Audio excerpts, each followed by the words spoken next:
Hello, good afternoon, everybody, on International Women's Day. This is the last one of our live chats of the day before we move into the meditation this evening.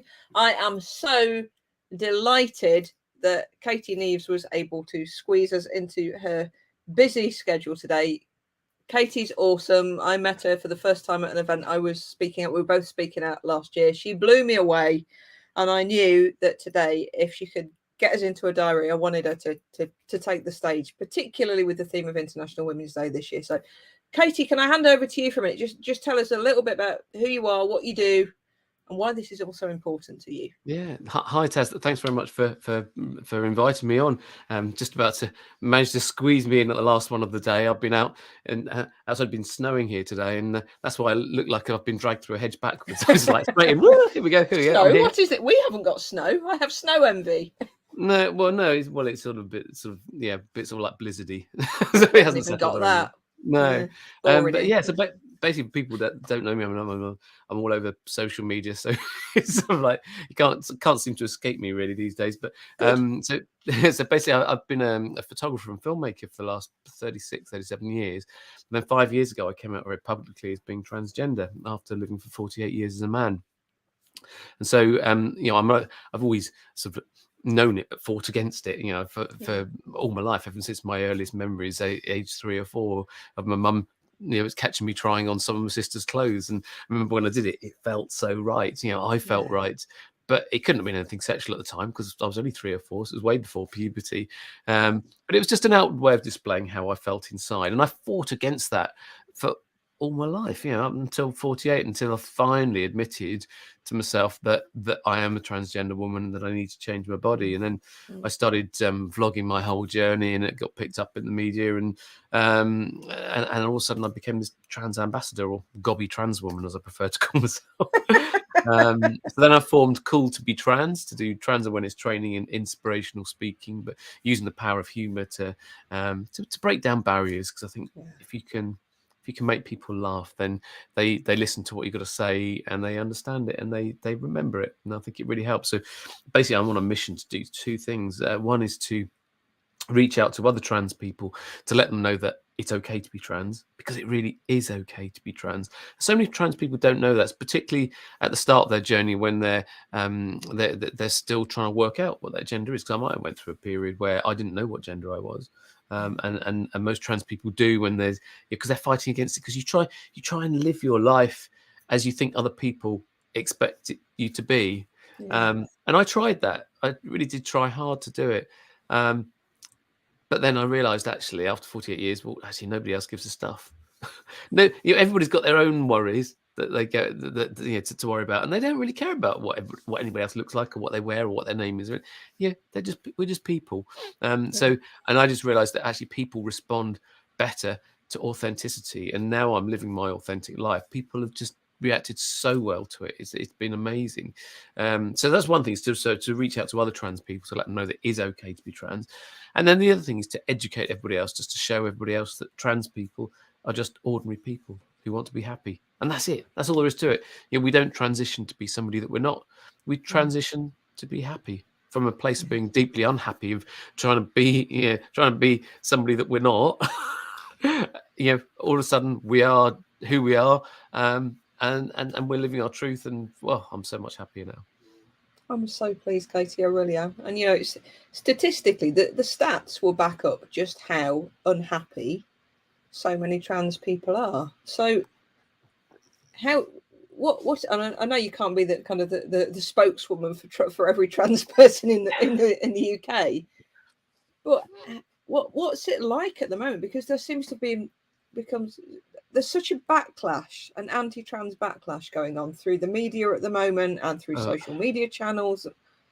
It's why, and how are you doing? It's horrific at the moment, to be honest. Yeah. It started actually about 5 years ago. So just as I'd accepted that I had admitted to myself. It's your fault then, yeah. I'm going to do something about it. I'll launch myself on the scene. Here I am, yeah.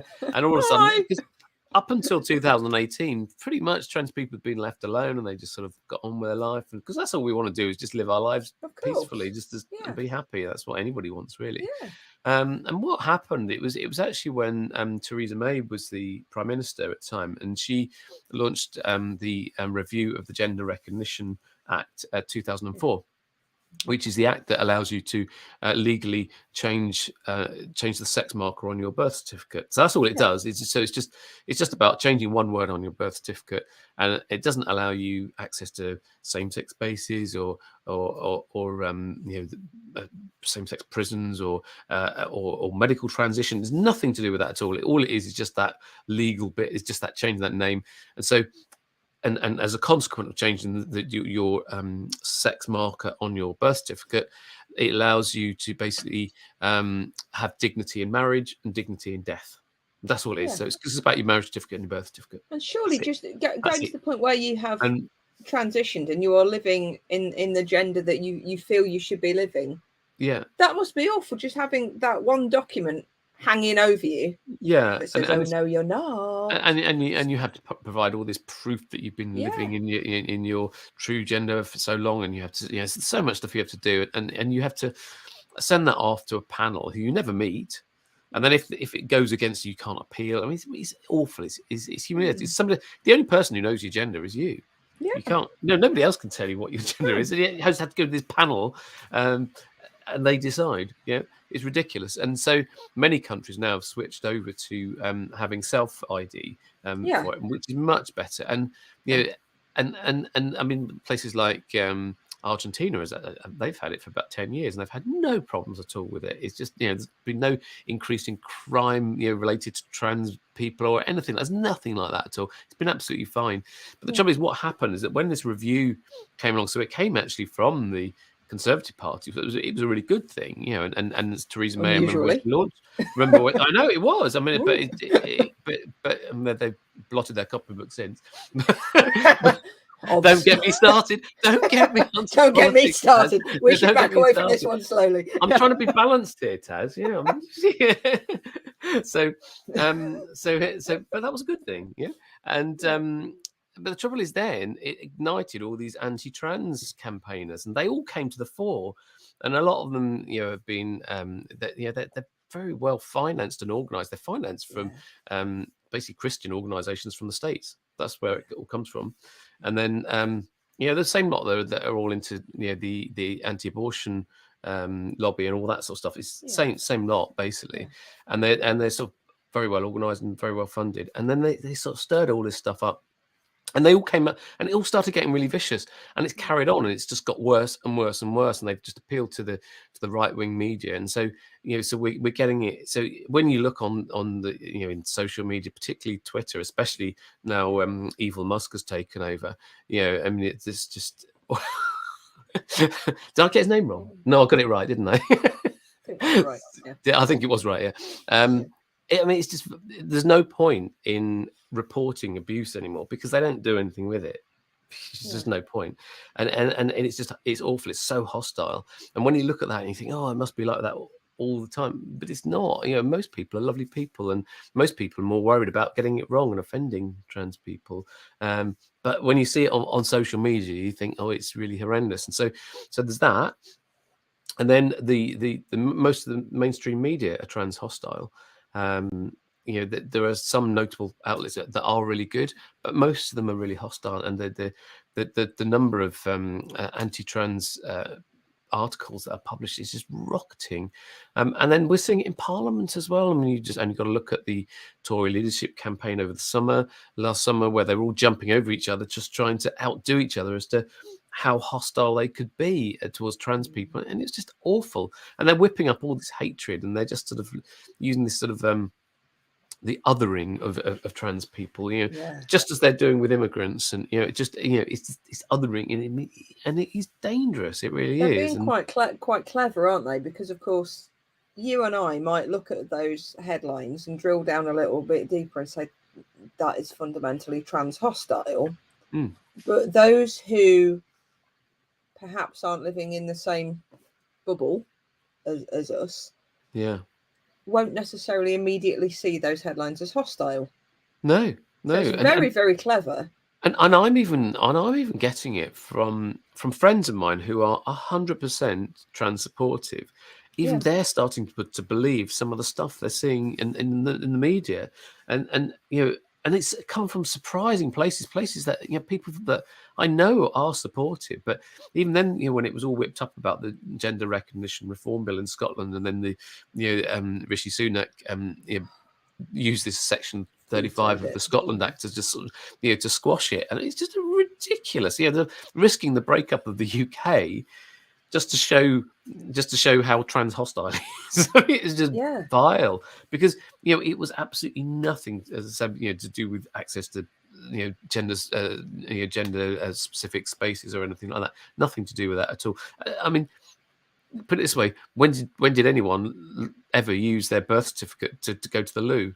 You just don't. I mean, the birth certificate isn't a valid form of ID anyway. So I mean, I could get hold of your birth certificate. You could get hold of mine. I mean, it's not a form of ID. So Katie Allen and I were saying earlier, why on earth, as if anybody, Katie was saying quite rightly that the problem isn't predatory trans people. The problem is predatory people.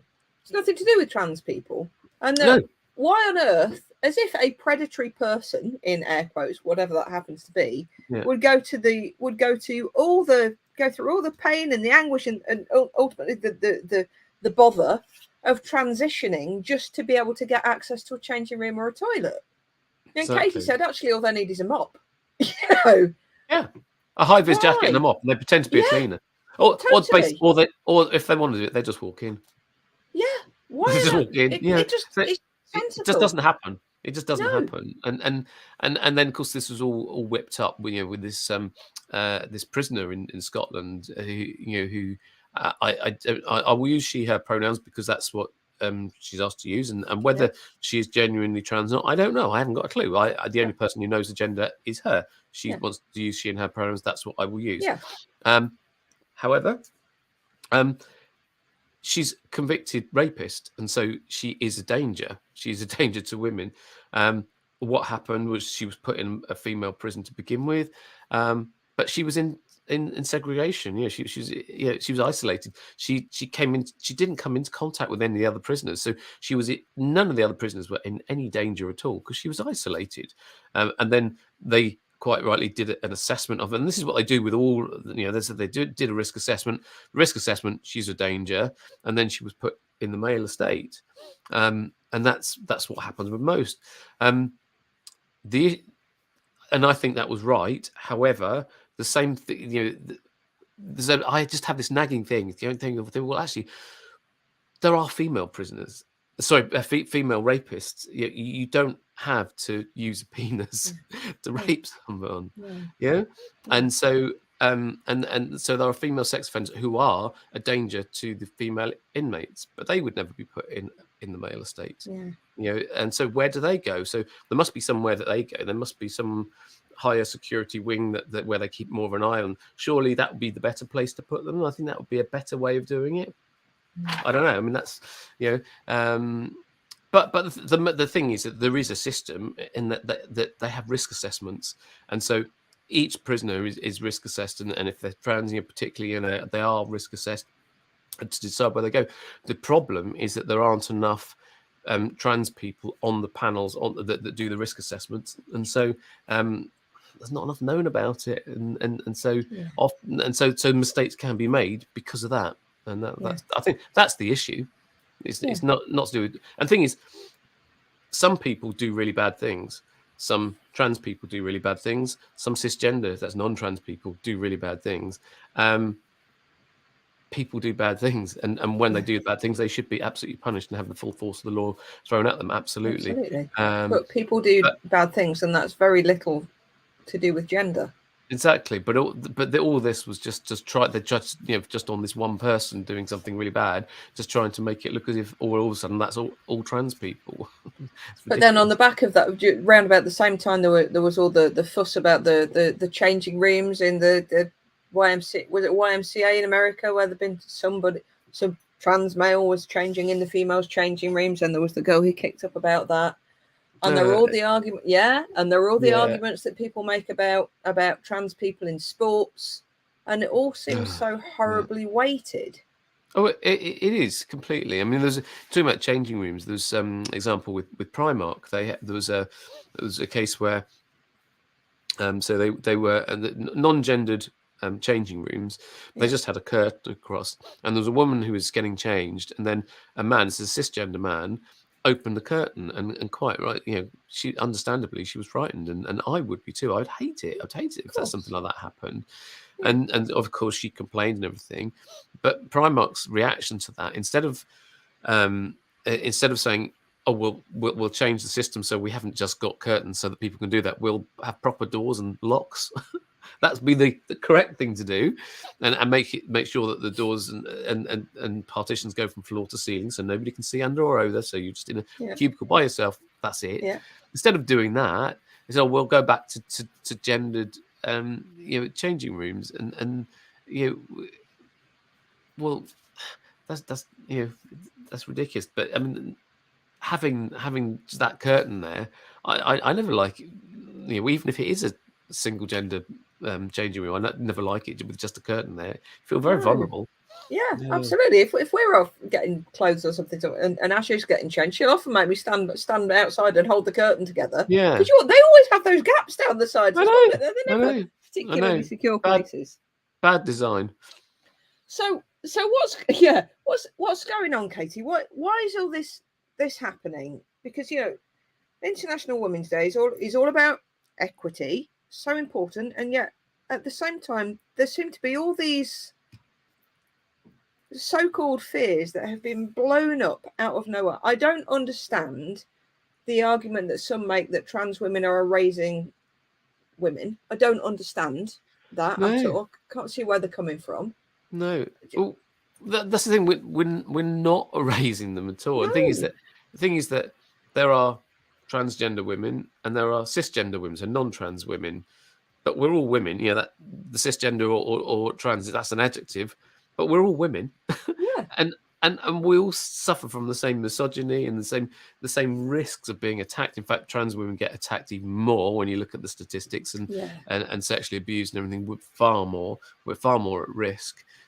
So we have solidarity. We're all together. We're all women. Yes, there are differences. Of course, there are differences.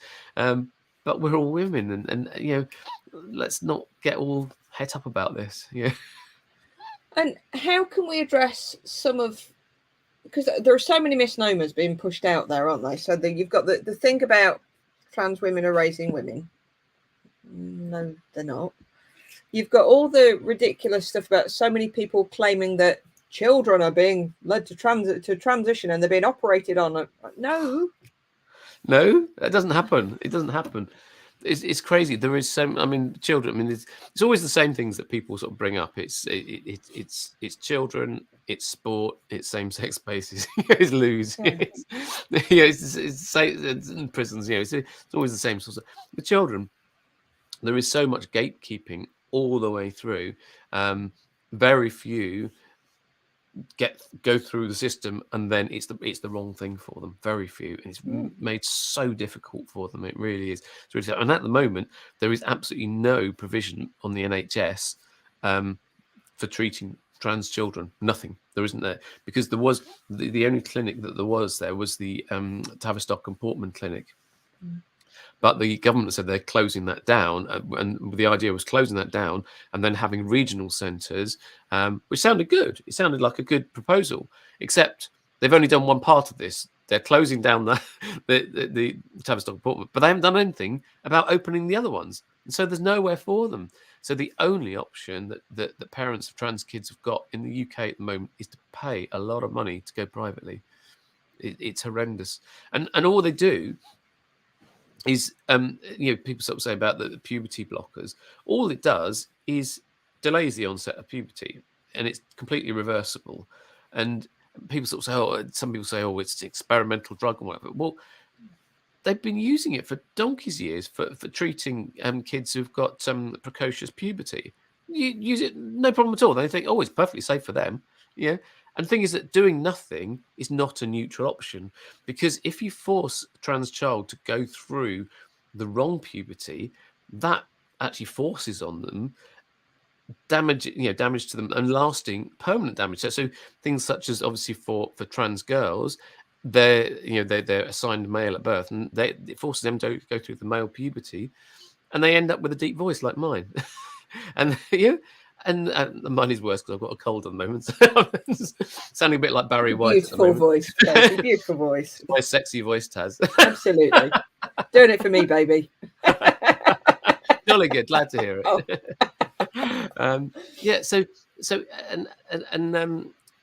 And obviously they get taller and all the rest, all the other changes that happen in puberty. Whereas if it can be changed earlier on, it's actually there's a much better outcome for them.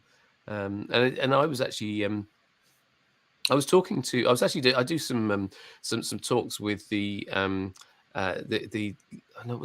clinician for the Tavistock and Portman Clinic, and we were doing some presentations, some joint lectures to some doctors, and the subject came up about regret at transition, and it was really interesting what he said. He said that when they did some research, they showed that it was only 0.05% of people regretted transition, and not regretted it, but detransitioned. That's what she said. Detransitioned. Yeah, the journalists will find the detransitioners. Needle in a haystack. Let's find it. 0.9% of people detransitioned. 0.9% was that? No, 0.05. 0.05. I mean, I can't even work out what that number would be. But then the most common reason for detransitioning is pressure put on them by others. So often it can be from the family who can't cope with it, and it's just making it hell for that trans person, and so they decide that it's just too much on them. So they detransition.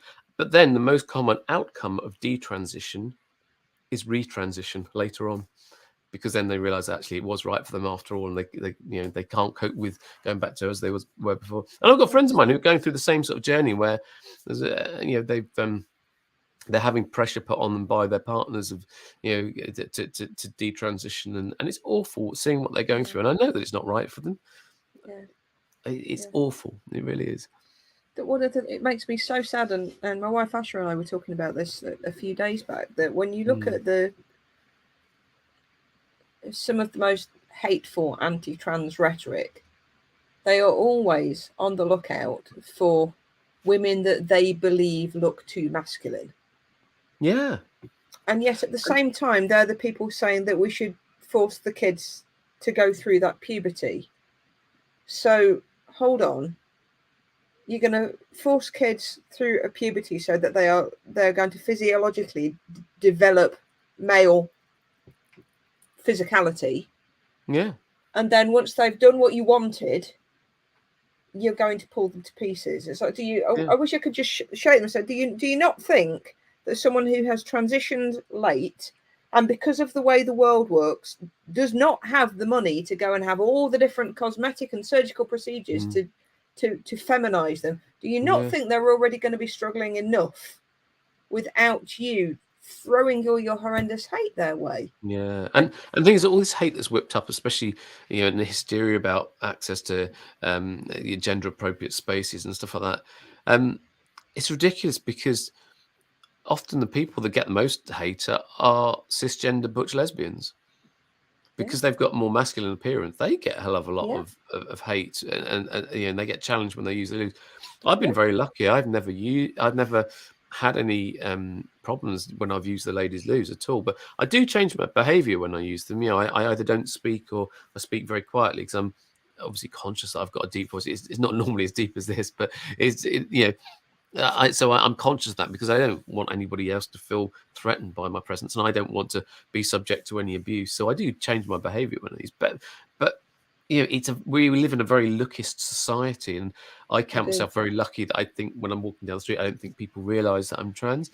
But a lot. So so all that's going to happen is that as this is whipped up, more and more cisgender butch lesbians are going to get more hate when they use the loos.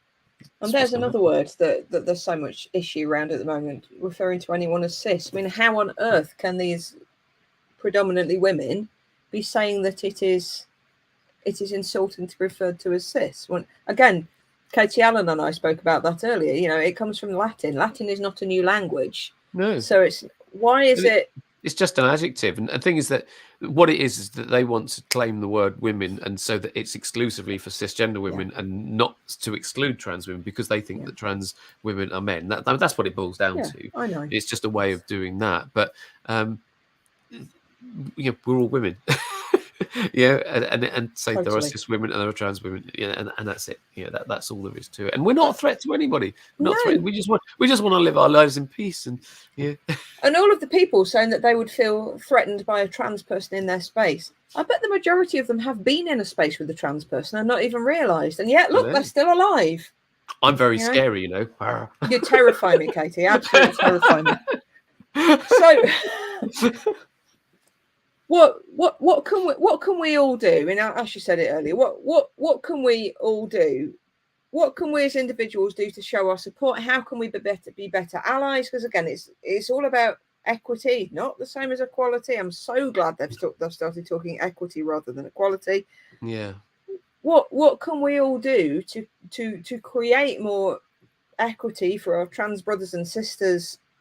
How can we be better allies? I think the main thing is to stand up for us more, because it's one thing being supportive of us, but quietly supportive. I think we've come to the point now where our allies need to get a bit more noisy, because as a section of society, we can't just do this on our own. I mean, there was in the census last year, it showed that, it's at 0.5% of people admitted that on the government form that they were trans. I think it was more than that, because 6% refused to answer that question, whereas I think most cisgender people wouldn't have an issue with answering that question, so they would probably done it. So it's interesting that 6% didn't answer that. So I don't know what the exact percentage is, but in terms of most of the hate tends to be towards trans women. Trans men get some of it, but it tends to be more towards trans women. Trans men generally a lot of them will pass more easily, won't they? So people won't the thing is with trans men, their voices deepen very quickly. But they're within about 3 weeks of being on testosterone. Unfortunately, it doesn't work the other way. Excuse me. Bless you. I'm sorry, I was right in the microphone. I'm sorry. I've got a cold. I'm terrible. Take your snot out of my ears. Broadcast that everywhere. Good job it wasn't getting against the light, otherwise you'd see a rainbow, wouldn't you? Sorry. I better just recompose myself there. So I could feel that coming on. I thought, oh no, I'm going to sneeze. It's going to happen. Walk it off. Be fine. Oh dear. Trying to do a live interview when you got a cold. Great, isn't it? You still did it. Props for doing it, honestly. You know me. Yeah. I have no shame now. I just rock up and do my thing. Good, as it should be. So we can be better allies by speaking up more. Yes, definitely, and not sneezing on a live interview. But yeah, speaking up because I mean, this is something that happened for me actually a few years ago, where I was at an event where quite a lot of people in the room who knew me, and I was told about a conversation between two men, and they were the other side of the room. And one of them pointed me out to the other one and said, "Oh, you see that woman over there? That used to be Martin Neeves." That was my old name, Martin. That used to be Martin Neeves. I don't get it myself. I was talking about me quite disparagingly. But thankfully, the man that he was talking to had the benefit of watching lots of my vlogs. And so he'd been educated on the subject. And he said, well, actually, there's a lot more to it than that. And he went on to educate the other man.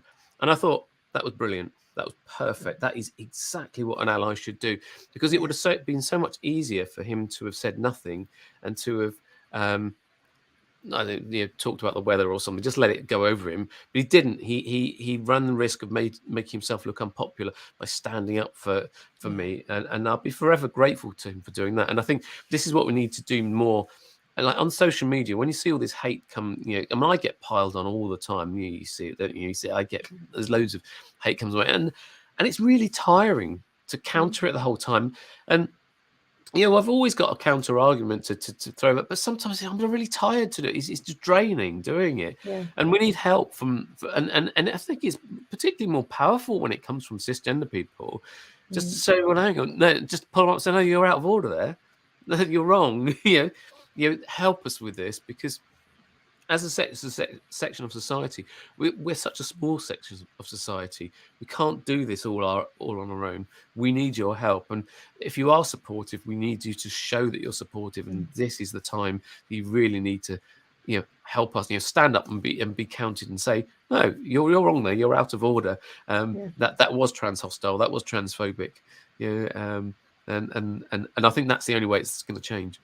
A lot of the time it is ignorance, isn't it? And that's no excuse. But I remember, a year or so back, whenever it was, Ash and I were met up with the dear friend who, let's just say she quite likes J.K. Rowling, who was getting her knickers in a knot around the whole people who have periods thing. And she just did not understand it.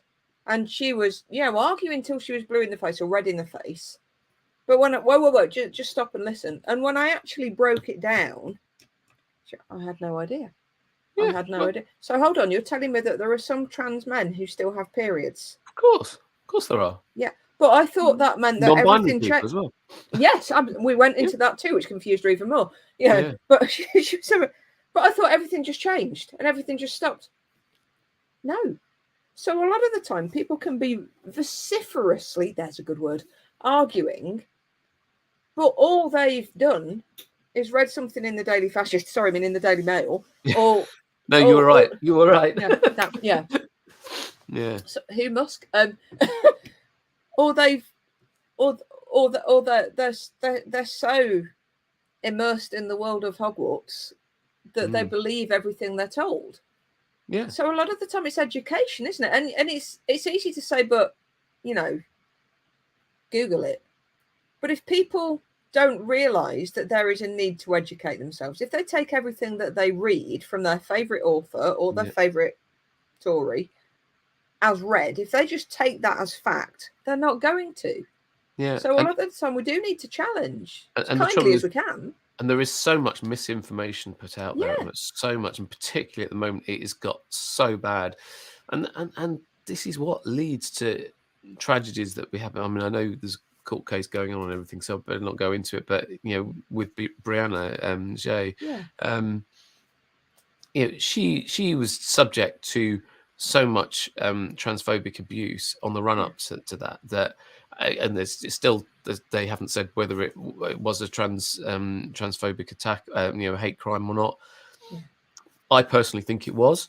I can't see how it wasn't personally, but well, we'll see what happens, what comes out in the wash. But it's not surprising that sort of thing happens, and it really shouldn't be happening. She was just a woman who wanted to live her own life, and a young woman, 16, nothing. It's just tragic, absolutely tragic, and it shouldn't be happening at all. And the thing is, most people haven't knowingly met a trans person, or a trans child even, and yet some people have got such strong opinions about it, particularly about trans kids as well. And when you actually see trans kids and you see how much happier they are when they're living their truth, and how unhappy they were before, then you get it. The penny really drops. And they are, and this is the thing, trans people are so desperately unhappy before. You've got to be pretty unhappy to do this, to take this journey on, because it's not for the faint-hearted. It's not an easy journey, and especially when you're subjected to all this abuse and bigotry and hatred and everything. Nobody would choose to be trans. The only choice you have is whether you do anything about it or not. And many trans people decide not to do anything about it because it's such a tough journey. And it could have easily been, it would have been very easy. It would have been the easier thing for me to have not done anything about it. It would have been so much easier for me to, I've got to the point where I'd had that gender dysphoria all my life. Finally got to the point where I admitted, yes, I am trans. But then it's, what do I do about it? And it was, for me, it was like being on one side of a canyon and happiness was on the other side. And I had to make this big leap of faith to get to the other side, knowing that if I fell down, I just had to jolly well get myself back up, dust myself off, and carry on until I got to the other side. Yeah. And thankfully, I managed to do it. I did fall down a few times, and had a lot of hate and had a lot of crap thrown at me, but I managed to get to the other side, and I'm so much happier now. I'm like, I'm really happy. I couldn't be happier. I mean, I'm living my truth, and it's amazing. I've still got a bit further to go on my transition, and it's still on my journey. But even so, I'm already living the life as I want to live it, and I'm living my truth, and I'm loving it, and people are responding well to it. People respond well to authenticity. Yeah, I think they do. Katie, thank you so much. Is there one final message you'd like to leave people with before we wrap up today? I was going to give you a big sneeze. Just for devilment. I think I suppose I said it before halfway through the interview that there are trans women and there are cisgender women, but we're all just women, and it's International Women's Day today, and all women should be celebrated, and that's a great thing. Completely agree.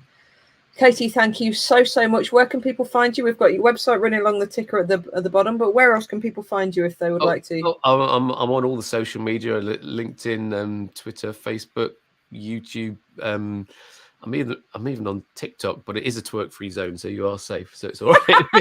Damn it! There won't be any of that going on. Nothing like that. cool2betrans.co.uk, and it's number 2, and that'll be in there. So you've got it on the bottom of there. You can't miss me on there. I'm all over it, aren't I? As you should be. Katie, thank you so much for your time. Happy International Women's Day. Thank you for coming on here and sparing the time and setting the record straight a little bit, and just thanks, Taz. Sorry about the sneezing. Give over with the sneezing. It's a sneeze. All women sneeze, Katie. All women sneeze. I've been known as Katie Sneeze now, haven't I? You will be. Katie Sneeze. That's it. You've done it now. You've done it. That's it. I've done it now. Oh, you've done it. Take care. Thank you so much. Lots of love. Thanks, Taz. Take care. Bye. Bye.